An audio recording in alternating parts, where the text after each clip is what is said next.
I do not wish to make any of you who were unable to be there feel at all regretful, but boy, was that a great class on the Blessed Virgin Mary. All those of you who were there know that was wonderful.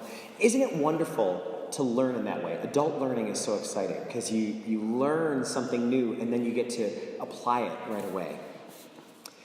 Many people might have thought that at that class, Matt was going to cite the scripture where the story of Mary's Assumption was told, but he didn't, because there isn't a scriptural description of it. You might have thought when you came to Mass that the gospel I just proclaimed was the gospel explaining how Mary was assumed into heaven. Or if not in the gospel, maybe in the first reading from the book of Acts, how Mary was brought up body and soul into heaven. But it's not there. There are plenty of supporting scriptures, but nothing that tells the story. The story isn't in scripture. And that's a reason why there are a number of Christians who don't believe in this feast. They don't feel comfortable believing in something that isn't in Scripture, that doesn't have a text that they can point to as proof. Well, if you know the history of this feast, you know it's impossible to prove it. This feast started in the grassroots of people's faith. From the beginning of the church, people have quietly believed this.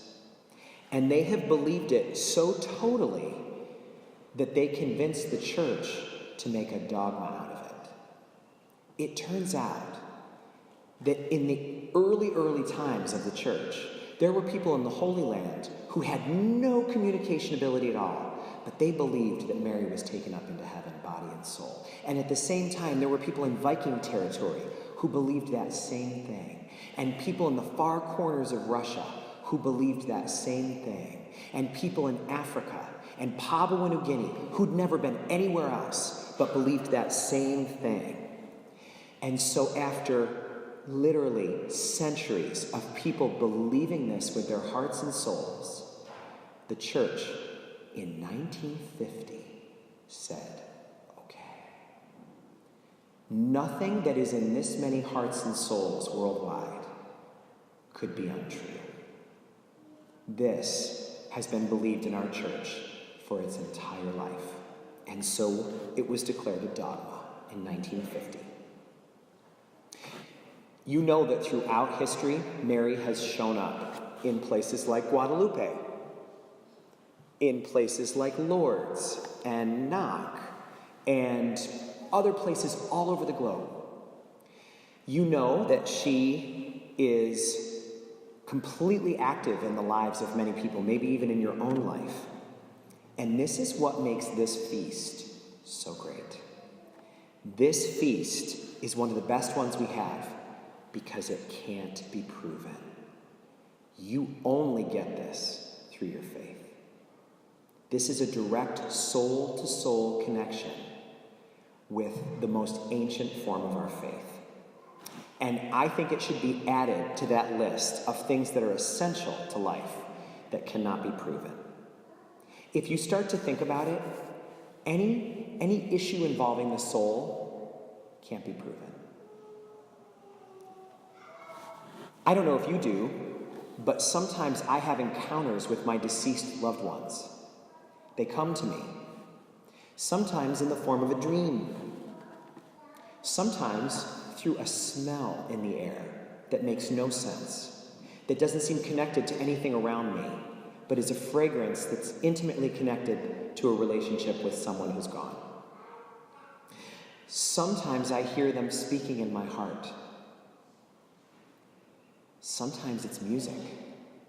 I could tell you the story. I'd love to tell you all the details of the story of how the song that was playing as my grandparents were dancing in 1968, and my grandfather was stricken and died in my grandmother's arms, my bachi.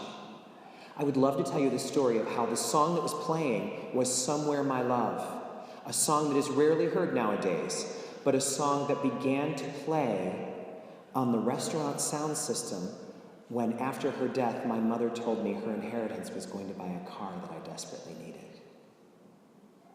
I would tell you the stories about Logan Pensbean, our beloved 18-year-old from St. Patrick's in Ravenna, who died in a car accident last year, and who has shown up in the form of crows, crowing near his parents, over and over and over again at the most tender times.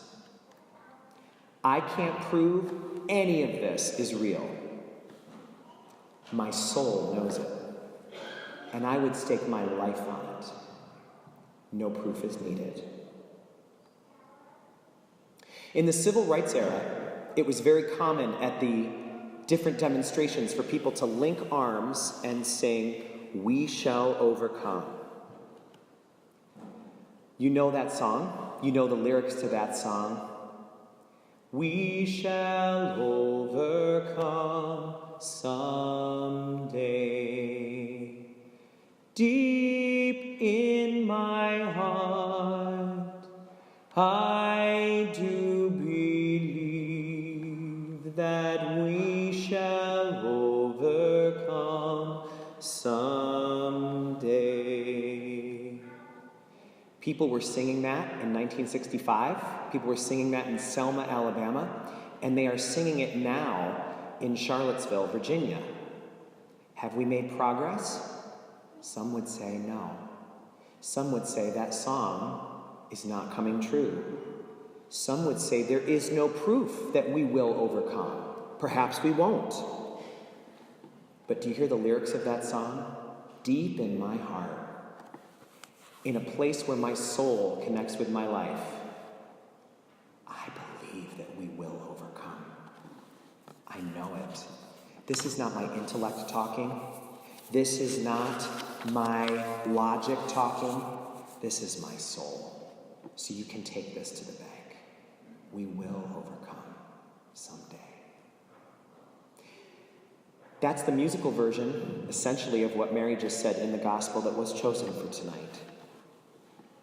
She said, "My soul proclaims the greatness of the Lord." And then she goes into talking about all these soul proclamations, things coming directly from her soul, things that can't be proven. She says, the proud are going to be scattered.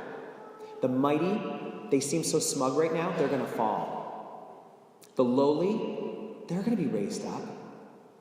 The hungry, they'll be fed. Rich people will know what it's like to do without, and they'll learn empathy. None of that can be proven. Some would say that that's a failed prayer that has not come true. But just you wait. Her soul is proclaiming that. Deep in her heart, she believes, she knows that all will be overcome someday. So we celebrate tonight the Feast of the Assumption. And we join that feast to all of those essential things in our life that cannot be proven. Like that we love another person, or that we are deeply loved by someone else, or that our loved ones in heaven are with us, or that God is going to see us through all of these trials.